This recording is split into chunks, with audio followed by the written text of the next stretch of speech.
എല്ലാവർക്കും ദൈവത്തിൻ്റെ ശാന്തിയും സമാധാനവും ഉണ്ടാകട്ടെ. ആരോഗ്യവീതി യൂട്യൂബ് ചാനലിൻ്റെ പുതിയ ഒരു വീഡിയോയിലേക്ക് എല്ലാവർക്കും സ്വാഗതം. സാധാരണഗതിയിൽ ശരീരത്തിൽ എന്തെങ്കിലും ചെറിയ കുരുക്കൾ കാണുമ്പോൾ നമ്മൾ അത്ര കണ്ട് മൈൻഡ് ചെയ്യാറില്ല. ഇപ്പോൾ മുഖത്താണ് വരുന്നതെങ്കിൽ അല്ലെങ്കിൽ പുറം ഭാഗത്ത് കക്ഷത്തിലൊക്കെ ചില കുരുക്കൾ കുറച്ച് വലിപ്പമുള്ളതാണെങ്കിൽ പോലും നമ്മൾ അത്ര കണ്ട് അതിന് ശ്രദ്ധ കൊടുക്കാറില്ല. എന്നാൽ അത് പൊട്ടിപ്പോവുകയോ ചുങ്ങിപ്പോവുകയോ ഒക്കെ ചെയ്യാറാണ് പതിവ്. എന്നാൽ ശരീരത്തിൻ്റെ ഏതെങ്കിലും ഒരു ഭാഗത്ത് തൊട്ടു നോക്കുമ്പോൾ എന്തെങ്കിലും തരത്തിലുള്ളൊരു മുഴ കാണുകയാണെങ്കിൽ, അല്ലെങ്കിൽ ശരീരത്തിൻ്റെ പുറംഭാഗത്തല്ല ഉൾഭാഗത്ത് ഏതെങ്കിലും വശത്തൊക്കെ ഇങ്ങനെ തൊട്ടു നോക്കുമ്പോൾ മുഴ പോലെ കാണുകയാണെങ്കിൽ വല്ലാത്ത ഒരു ഭയം ആളുകളുടെ ഇടയിൽ നമുക്ക് കാണാൻ സാധിക്കാറുണ്ട്. പലപ്പോഴും അത് ക്യാൻസർ ആവോ, അതെന്തെങ്കിലും പ്രശ്നമുള്ളതാണോ, സർജറി ചെയ്യേണ്ടി വരുമോ എന്നുള്ള രൂപത്തിലൊക്കെ ആളുകൾ ചിന്തിക്കുന്ന അവസ്ഥകൾ നമ്മൾ നിരന്തരം കണ്ടുവരുന്നുണ്ട്. പലപ്പോഴും ആണുങ്ങളൊക്കെ തന്നെ ചെസ്റ്റിൻ്റെ ഭാഗത്തോ അല്ലെങ്കിൽ വയറിൻ്റെ ഭാഗത്തോ ഒക്കെ തൊട്ടു നോക്കി എന്തെങ്കിലും മുഴ ഉണ്ടെങ്കിൽ അത് എന്തെങ്കിലും പ്രയാസം ഉണ്ടാകുമോ.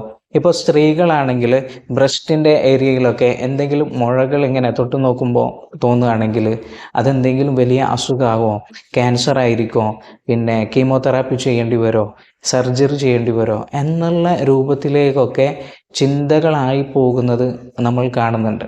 എന്നാൽ ഒന്ന് ചിന്തിച്ചു നോക്കിയേ, ഈ അടുത്ത കാലത്തല്ലേ നമ്മൾ ക്യാൻസർ ഒരുപാട് ഇങ്ങനെ കേൾക്കാൻ തുടങ്ങിയത്. അതിൻ്റെ മുമ്പൊക്കെ ഇതുപോലെ ശരീരത്തിൽ മുഴകളും ചളക്കുരുക്കളൊക്കെ വരാറുണ്ട് ആളുകൾക്ക്. എന്നാൽ ഇതൊന്നും പ്രത്യേകമായി പോയി ട്രീറ്റ്മെൻറ്റ് ചെയ്യുകയോ മരുന്ന് കഴിക്കുകയോ സർജറി ചെയ്യുകയോ ചെയ്യാറില്ല. ഇനി പറയാൻ പോകുന്ന കാര്യം വളരെ വ്യക്തമായി കേൾക്കാം. കാരണം ഈ മുഴകളൊക്കെ എന്താണ് എന്നും അതൊക്കെ ക്യാൻസർ ആണോ, അത് ട്രീറ്റ്മെൻറ്റ് എടുക്കേണ്ടതാണോ, പേടിക്കേണ്ട സംഗതിയാണോ എന്നുള്ളതൊക്കെ നമുക്കൊന്ന് ചർച്ച ചെയ്യാം. ഒന്ന് ആലോചിച്ച് നോക്കിയേ, ശരീരത്തിൽ ഏതെങ്കിലും ഭാഗത്ത് ഒരു കുരു വരികയാണെന്ന് വിചാരിക്കുക. അത് എല്ലാ ഭാഗത്തും ഇങ്ങനെ പ്രകടമായിട്ട് വരാറില്ലല്ലോ. ഏതെങ്കിലും പ്രത്യേക ഭാഗം കേന്ദ്രീകരിച്ചായിരിക്കും വരിക. അപ്പോൾ ശരീരത്തിലെ മറ്റു ഭാഗങ്ങളെ സംരക്ഷിച്ച് മാലിന്യം ഒരു സൈഡിലേക്ക്, ഒരു ഭാഗത്തേക്ക് മാത്രമായി അടിഞ്ഞുകൂടി ഒന്നില്ലെങ്കിൽ അത് പൊട്ടിപ്പോവുകയോ ചുങ്ങിപ്പോവുകയോ ഒക്കെയാണ് ചെയ്യാറ്. സാധാരണഗതിയിൽ ശരീരത്തെ ഇവിടെ ഇത്തരം കുരുക്കളും മുഴകളൊക്കെ സംരക്ഷിക്കുകയാണ് ചെയ്യുന്നത്. ഇനി ഇത്തരം മുഴകൾക്ക് നിങ്ങൾ ട്രീറ്റ്മെൻറ്റ് എടുക്കാൻ പോയി കഴിഞ്ഞാൽ, മോഡേൺ മെഡിസിൻ പോലെയുള്ള ട്രീറ്റ്മെൻറ്റുകളൊക്കെ യൂസ് ചെയ്ത് കഴിഞ്ഞാൽ നിങ്ങൾക്ക് വരാൻ പോകുന്ന പ്രയാസങ്ങളെക്കുറിച്ച് നമുക്കൊന്ന് നോക്കാം. അത് എളുപ്പം മനസ്സിലാകണമെങ്കിൽ ഒരു ഉദാഹരണം പറയാം. പണ്ടൊക്കെ നമ്മൾ സ്കൂളിൽ കുട്ടികൾ പോകുമ്പോൾ, നമ്മൾ തന്നെ സ്കൂളിലൊക്കെ പോകുമ്പോൾ മൂക്കൊലിപ്പിച്ച് നടക്കുന്ന, പനിയൊക്കെ വരുമ്പോൾ ശരിക്ക് കഫം ഇങ്ങനെ ഒലിച്ചു പോകുന്ന ശീലം ഉണ്ടായിരുന്നു. എന്നാൽ ഇന്നൊന്ന് ആലോചിച്ച് നോക്കിയേ, ഏതെങ്കിലും കുട്ടികളെ നമുക്ക് ആ രൂപത്തിൽ കാണാൻ പറ്റുന്നുണ്ടോ? ഇല്ലല്ലോ. അതായത് കഫം ഒലിച്ചു പോകേണ്ട പ്രവർത്തനം നടക്കുന്നില്ല, മാലിന്യം ശരീരത്തിൽ നിന്ന് പോകുന്നില്ല. കാരണം അപ്പോഴത്തേക്ക് മെഡിസിൻ കൊടുത്ത് മാലിന്യം, അതെ, ചുമയും പനിയും ഒക്കെ മാറുമെങ്കിലും കഫമായിട്ടുള്ള മാലിന്യം ശരീരത്തിൽ തന്നെ അടിഞ്ഞു കൂടുകയാണ് ചെയ്യുന്നത്. ഇതേ രൂപത്തിലാണ് മോഡേൺ മെഡിസിൻ ഏത് യൂസ് ചെയ്ത് കഴിഞ്ഞാലും നമ്മളുടെ ശരീരത്തിൻ്റെ പ്രതിരോധ പ്രവർത്തനങ്ങൾ സ്റ്റോപ്പ് ആവുകയും രോഗം ശരീരത്തിൽ തന്നെ, വേസ്റ്റ് മാലിന്യം ശരീരത്തിൽ തന്നെ അടിഞ്ഞുകൂടുകയും ചെയ്യും. ഇപ്പോൾ നിങ്ങൾ ശരീരത്തിൽ ഒരു മുഴ കാണുമ്പോഴേക്ക് ടെസ്റ്റ് ചെയ്യാൻ പോയി, ഓക്കെ, ഇത് പലപ്പോഴും മിക്കവാറും ക്യാൻസർ ആയിരിക്കും എന്ന് തന്നെ ആയിരിക്കും പറയാം. എന്നാൽ ഇത് ഫസ്റ്റ് സ്റ്റേജാണ്, കുഴപ്പമില്ല, മെഡിസിൻ കഴിച്ചോളൂ എന്ന് പറയുകയും മെഡിസിൻ കഴിച്ചാൽ ഇത് മാറും എന്നുള്ള നിർദ്ദേശമൊക്കെ പറയും. എന്നാൽ നമ്മൾ വീട്ടിൽ പോയി ഈ മെഡിസിൻ നിരന്തരം കഴിക്കും. നോക്കും, മെഡിസിൻ കഴിച്ചു കഴിഞ്ഞാൽ മുഴയിൽ അടിഞ്ഞുകൂടിയ മാലിന്യം പുറത്തേക്ക് പോവുകയാണ് ചെയ്യുക, അതോ ശരീരത്തിൽ തന്നെ അടിഞ്ഞുകൂടാണ് ചെയ്യുക? അത് കാരണമായിട്ടുണ്ടായ വേദനകൾ മാറുകയും എന്നാൽ ആ മാലിന്യം ശരീരത്തിൽ തന്നെ അടിഞ്ഞുകൂടുകയാണ് ചെയ്യുക. അങ്ങനെ ഈ മുഴകൾ കൂടുതൽ കല്ലച്ചു വരുന്നത് നമുക്ക് കാണാൻ സാധിക്കും, കൂടുതൽ കട്ടിയുള്ളതായിട്ട് വരുന്നത് കാണാൻ സാധിക്കും. അങ്ങനെ വീണ്ടും നമ്മൾ ട്രീറ്റ്മെൻറ്റിന് പോകുമ്പോൾ പറയും ഇത് സെക്കൻഡ് സ്റ്റേജ് ആയിട്ടുണ്ട്. അങ്ങനെ ഓരോ സ്റ്റേജിലും മരുന്നിൻ്റെ ഡോസ് കൂട്ടിക്കൊണ്ടുവരികയും ഓരോ തവണ ചെല്ലുമ്പോഴും ആ കുരുവിൻ്റെ അല്ലെങ്കിൽ മുഴയുടെ വലിപ്പം കൂടി വരുന്നതും നമുക്ക് കാണാൻ സാധിക്കും. അങ്ങനെ ലാസ്റ്റ് ഇത് ലാസ്റ്റ് സ്റ്റേജാണ്, ട്രീറ്റ്മെൻറ്റ് എടുക്കണം, കീമോതെറാപ്പി ചെയ്യണം, സർജറി ചെയ്യണം എന്നൊക്കെ പറയുന്ന രൂപത്തിലേക്ക് വരുന്നത് നമ്മൾ എത്രയോ കണ്ടിട്ടുണ്ട്. എത്രയോ ആളുകളുടെ അനുഭവം നമ്മുടെ മുമ്പിലുണ്ട്. അപ്പോൾ ഈ മെഡിസിൻ കഴിക്കുന്നത് വഴി യഥാർത്ഥത്തിൽ അവിടെ അസുഖം മാറുന്നതിന് പകരം സ്റ്റെപ്പ് ബൈ സ്റ്റെപ്പായി അസുഖം കൂടുതൽ സങ്കീർണതയിലേക്ക് പോകുന്നതാണ് നമുക്ക് കാണാൻ സാധിക്കുക. എന്നാൽ ഇന്ന് ഒരുപാട് ആളുകൾ, നമ്മുടെ ട്രീറ്റ്മെൻറ്റ് എടുക്കുന്നവർ തന്നെ ഇത്തരം മുഴകൾ ഇങ്ങനെ കാണുമ്പോഴേക്ക് അതെ അലോപ്പതി മെഡിസിനിലേക്കൊന്നും പോകാതെ ആദ്യം നമ്മളോടൊരു സജഷൻ ചോദിക്കും. അവിടെ നമ്മൾ കൃത്യമായിട്ട് ഭക്ഷണശീലങ്ങൾ ആദ്യം പറഞ്ഞു കൊടുക്കും. പല ആളുകൾക്കും ആ ശീലങ്ങളിൽ തന്നെ മാറ്റം വരുത്തുമ്പോൾ അത്തരം മുഴകൾ പോകുന്നുണ്ട്. ട്രീറ്റ്മെൻറ്റ് എടുക്കേണ്ട അവസ്ഥ പോലുമില്ല. എന്നാൽ ട്രീറ്റ്മെൻറ്റ് എടുക്കേണ്ട സാഹചര്യങ്ങളിൽ കൃത്യമായി ട്രീറ്റ്മെൻറ്റ് എടുക്കുകയും അങ്ങനെ ആ മുഴകളൊക്കെ തന്നെ ചിലപ്പോൾ പൊട്ടിയിട്ട് വേസ്റ്റ് പുറത്തു പോവുകയോ അല്ലെങ്കിൽ അത് ചുങ്ങിപ്പോവുകയോ ഒക്കെയാണ് ചെയ്യാറുള്ളത്. യഥാർത്ഥത്തിൽ ഇത്തരം കാര്യങ്ങൾ പേടിക്കേണ്ട ആവശ്യമില്ല. എന്നാൽ ഇത്തരം മുഴകൾക്ക് കൃത്യമായി മരുന്ന് കഴിച്ച് first stage, second stage, last സ്റ്റേജിലെത്തിയിട്ട് നമ്മുടെ അടുത്ത് വരും. എന്നിട്ട് ഒരു സജഷൻ ചോദിക്കും, ഒരു നിർദ്ദേശം ചോദിക്കും. അതായത് ഇനി കീമോതെറാപ്പി ചെയ്യണോ, അക്യുപഞ്ചർ ചെയ്താൽ തന്നെ മാറുമോ എന്നുള്ള സംശയങ്ങൾ ആളുകൾ ചോദിക്കാറുണ്ട്.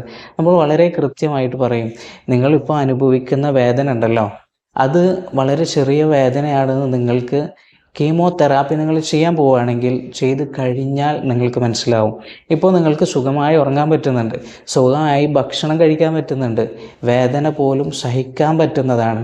നിങ്ങൾ അക്യുപഞ്ചർ ട്രീറ്റ്മെൻറ്റ് തന്നെ ഉപയോഗപ്പെടുത്തിയിട്ട് അത് മാറ്റി നോക്ക്. എത്രയോ അനുഭവങ്ങളുണ്ട്. എന്നാൽ ആളുകൾ പേടിച്ചിട്ട് ഈ വേദന, ചെറിയ വേദന സഹിക്കാൻ പറ്റാതെ ഇതെങ്ങനെങ്കിലും കീമോതെറാപ്പി ചെയ്താൽ മാറുമല്ലോ എന്നുള്ള ചിന്തയാണ് ആളുകൾക്കുള്ളത്. അങ്ങനെ പോയി ട്രീറ്റ്മെൻറ്റ് എടുക്കുകയും ഓരോ സ്റ്റെപ്പിലും ഓരോ കീമോ കഴിഞ്ഞു വരുമ്പോഴും അവരുടെ അവസ്ഥ കൂടുതൽ പ്രയാസത്തിലേക്ക് പോകുന്നത് നമ്മൾ കാണുന്നുണ്ട്. കൃത്യമായി ഉറങ്ങിയിരുന്ന ആളുകൾക്ക് ദിവസങ്ങളോളം ഉറക്കമില്ലാത്ത അവസ്ഥ, കൃത്യമായി ഇഷ്ടത്തിനനുസരിച്ച് വിശപ്പിനനുസരിച്ച് ഭക്ഷണം കഴിച്ചിരുന്ന ആളുകൾക്ക് ഒരു ഉരുള പോലും ചോറ് അകത്തേക്ക് വെച്ച് കഴിഞ്ഞാൽ അപ്പോഴേക്കും ഛർദ്ദിച്ചു പോകുന്ന അവസ്ഥ. മുമ്പൊക്കെ ചെറിയ സഹിക്കാൻ പറ്റുന്ന വേദനയായിരുന്നു ഉണ്ടായിരുന്നത് എങ്കിൽ ഇപ്പോൾ ശരീരമാസകലം വേദന. എന്നാൽ ഈ ട്രീറ്റ്മെൻറ്റ് ചെയ്ത ആ ഭാഗത്ത് 10 ഇരട്ടിയോ 20 ഇരട്ടിയോ അധികം വേദന അനുഭവിക്കുന്നത് നമ്മൾ ഇന്ന് കാണുന്നുണ്ട്.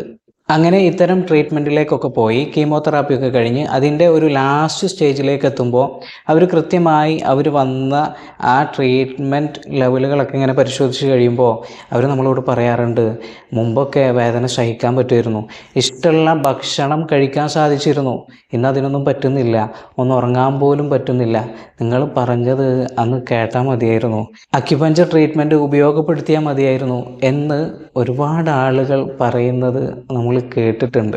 എന്നാൽ ഇത്തരം മുഴകൾ കാണുമ്പോൾ നമ്മുടെ അടുത്ത് വന്ന് ആളുകൾ സജഷൻ ചോദിക്കാറുണ്ട്, ഇതിനി ബയോപ്സി ചെയ്യേണ്ടതുണ്ടോ, ഇത് ടെസ്റ്റ് ചെയ്യണോ, ഇത് ക്യാൻസർ ആയിരിക്കുമോ എന്നൊക്കെ ആളുകൾ ചോദിക്കുമ്പോൾ ഇല്ല, അത് ട്രീറ്റ്മെൻറ്റ് എടുത്തു കഴിഞ്ഞാൽ, അക്യുപഞ്ചർ ട്രീറ്റ്മെൻറ്റ് ഉപയോഗപ്പെടുത്തി കഴിഞ്ഞാൽ അത് മാറും എന്ന് പറയുകയും അങ്ങനെ ട്രീറ്റ്മെൻറ്റ് എടുക്കുകയും അത്തരം മുഴകളൊക്കെ ചിലപ്പോൾ അത് പൊട്ടി അതിൻ്റെ വേസ്റ്റ് പുറത്തു പോവുകയും അല്ലെങ്കിൽ അത് ചുങ്ങിപ്പോകുന്ന അവസ്ഥയിൽ യാതൊരു ബുദ്ധിമുട്ടുമില്ലാതെ അത് മാറുന്ന ഒരുപാട് അനുഭവങ്ങളുണ്ട്. യഥാർത്ഥത്തിൽ ഇത്തരം പ്രയാസങ്ങൾ ആളുകൾ പറയുമ്പോൾ ചിലപ്പോൾ ഗൾഫിൽ നിന്നൊക്കെ വിളിച്ചിട്ടായിരിക്കും പറയുക. അവർക്ക് കൃത്യമായിട്ടുള്ള ഭക്ഷണ ശീലങ്ങൾ പറഞ്ഞു കൊടുക്കും, ചില ഡയറ്റുകൾ അവർക്ക് പറഞ്ഞു കൊടുക്കും.